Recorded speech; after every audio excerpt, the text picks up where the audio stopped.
유로파 리그에서 우승한 토트넘은 다음 시즌 다시 한번 챔피언스 리그라는 가장 높은 무대에 도전하게 됩니다. 그러다 보니 과거 챔스 결승까지 갔었던 그때 그 멤버들은 뭐 하나 좀 궁금해지더라고요.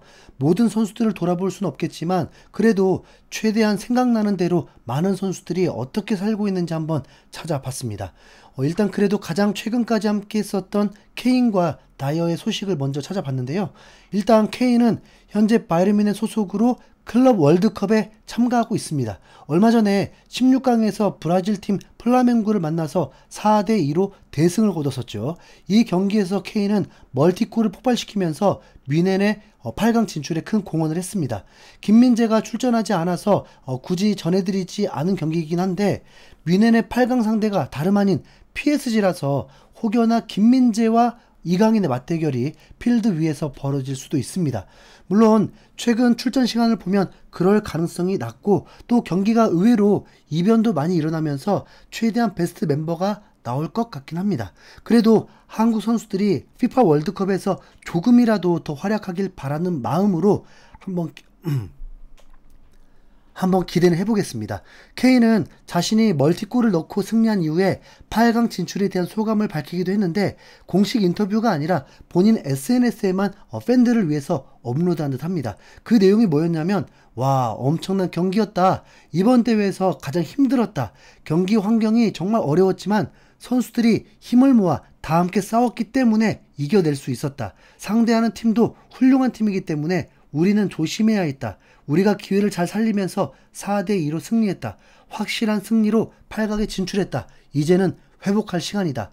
내일은 잠시 가족들과 시간을 보낼 예정이다. 그리고 다시 우리가 항상 하던 대로 경기를 준비할 것이다. 이 순간을 정말 즐기고 있다. 지금까지 마이애미 경기장은 나와 잘 맞는 것 같다. 특히 오늘 두 번째 골 장면은 정말 괜찮은 마무리였다. 덕분에 승리의 쐐기를 박을 수 있었다.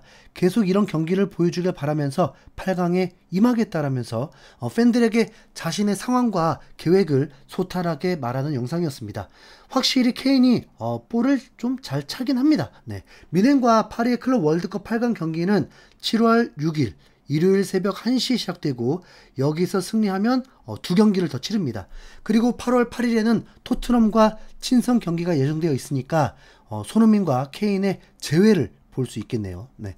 이어서 간발의 차이로 손흥민보다 먼저 우승 트로피 맛을 본 다이어입니다. 한국 팬들에게는 참 애증의 존재인데 한때는 손흥민과 절친 케미를 뽐내면서 손흥민의 득점왕을 도와주려고 최선을 다했던 선수이기도 합니다. 하지만 골프 친구인 케인의 덕으로 뜬금없이 뮌헨이라는 강팀으로 이적했죠. 여기까지는 아무 문제가 없었는데 아무리 봐도 형편없는 실력에도 불구하고 투엘 감독이 애지중지하는 모습을 보이면서 생각지도 못하게 김민재가 피해를 봤습니다. 다이어가 제대로 뛰지 않은 것인데 김민재가 실수를 했다는 인상이 박히면서 독일에서 김민재 이미지가 추락해버렸거든요. 자, 아무튼 뮌헨에서 리그 우승을 맛본 이후에 다이어는 AS 모나코라는 팀으로 이적했습니다. 프랑스 리그 소속인데 모나코가 갑자기 철진한 유명 선수들을 마구 영입하고 있습니다. 다이어는 물론이고 그 유명한 폴 포그바도 최근 모나코로 이적을 했거든요. 모나코 경기를 챙겨볼 건 아니지만 어쨌든 이슈가 되긴 할 것 같습니다. 다이어는 모나코로 이적 후에 영상을 찍었는데 왠지 모르게 팔에 깁스를 하고 있더라고요. 부상을 당한 것 같은데 깁스를 한 채 모나코의 바닷가에서 요트를 타고 이적 소감 영상을 찍었습니다. 다이어는 유니폼이 마음에 든다고 하면서 모나코가 유서 깊은 클럽인 것을 알고 있다고 수준급의 립 서비스를 뽐냈습니다. 솔직히 경기력만 생각하면 과연 다이어가 프랑스 리그에서 주전으로 뛸 수 있을까 의문이긴 합니다.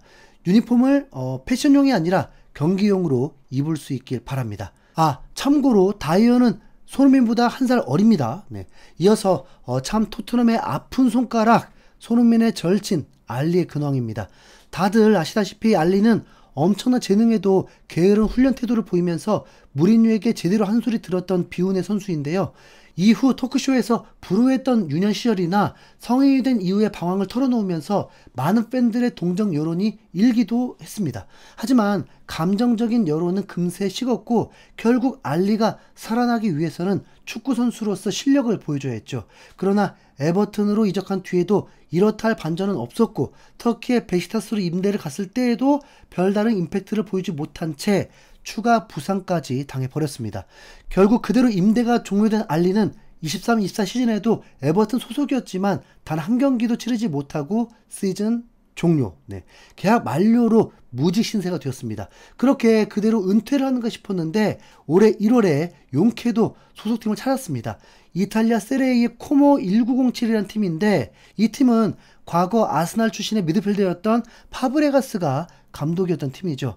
정말 어렵게 얻은 기회라고 볼 수 있는데 놀랍게도 알리는 748일 만에 돌아온 복귀전을 백태클로 장식하고 맙니다. 경기 시작 8분 만에 백태클을 하면서 곧바로 다이렉트 퇴장을 당해버린 건데요. 과거 데스크라인 중에 유일하게 알리만 우승을 경험하지 못하는 신세가 됐습니다. 너무 오랜만에 다룬 선수라 말이 길어졌는데 알리의 최신 근황은 같은 토트넘 출신인 카일 워커 피터스와 함께하고 있습니다. 카일 워커 피터스는 최근 사우스햄튼과 계약이 종료되면서 자유계약 신분이 된 선수인데 토트넘에서 데려갈 수도 있다는 말이 나온 적도 있는 선수죠. 카일 워커 피터스와 알리는 같이 훈련도 하고 또 루이비통 패션쇼도 같이 가면서 휴식기를 보내고 있는 듯 합니다. 알리가 혹시 이종류 없는 카일 워커 피터스를 코모라는 팀으로 데려가려는 건 아니겠죠. 아무튼 참 역대급 재능 소리를 듣던 알리가 어떻게 이렇게 됐는지 아직도 이해가 안 가는데 한 번은 다시 빛을 발하길 응원합니다. 이어서 한때 손흥민과 경쟁자 소리를 들었던 아르헨티나 윙어 라멜라는 소식이 없습니다. SNS를 들어가 봐도 5주 전에 토트넘이 유로파리그에서 우승을 하자 축하의 글을 올린 게 전부입니다. 토트넘을 떠나서 세비야로 갔던 라멜라는 계약 만료 이후에 지난 시즌에 그리스 리그의 AK 아테나라는 팀으로 이적했는데요. 6득점 3도움으로 나름 밥값은 한 듯합니다. 그리고 챔스하면 잊을 수 없는 암스테르담의 영웅 모우라 소식도 있습니다. 모우라는 현재 모국인 브라질로 돌아가서 상파울루 소속으로 뛰고 있죠. 토트넘이 유로파 결승전을 치를 때 토트넘 유니폼을 입고 집에서 가족들과 함께 응원하는 영상이 주목을 받기도 했고요. 지금은 다음 시즌을 준비하면서 상파울루 유니폼을 입고 열심히 훈련하고 있고 또 브라질 선수는 흔치 않게 천주교가 아니라 개신교를 믿나 보더라고요. 최근 사진과 함께 성경 구절을 같이 올리면서 독실한 믿음을 뽐내기까지 하는 모습입니다. 모우라는 항상 호감이라 잘 되길 바랍니다. 그리고 또 다른 애증의 선수 페리시치. 페리시치는 올해로 만 36살이 됐는데 아직도 현역으로 뛰고 있습니다. 지난 시즌에 네덜란드의 아인트호벤으로 가서 리그에서 9득점 8도움을 올렸고 챔스에서는 4경기 3득점을 올리면서 토트넘 때보다 더 잘하고 있어요. SNS를 보니까 아직 프리시즌도 안 됐는데 벌써부터 개인 훈련을 하는 것 같았습니다. 아무래도 전성기는 많이 지난 나이라서 그런지 체력이 가장 중요하잖아요. 최근 클럽 월드컵에도 참가했던 요리스는 SNS를 하지 않는다고 합니다. 그나마 눈에 띄는 근황은 지난 6월 25일에 플라멩고에게 패배하면서 1무 2패로 클럽 월드컵에서 광탈했다는 거. 과거 토트넘의 수비를 책임지던 알도베이럴트와 베르통어는 올 시즌을 끝으로 나란히 선수 은퇴를 선언했습니다.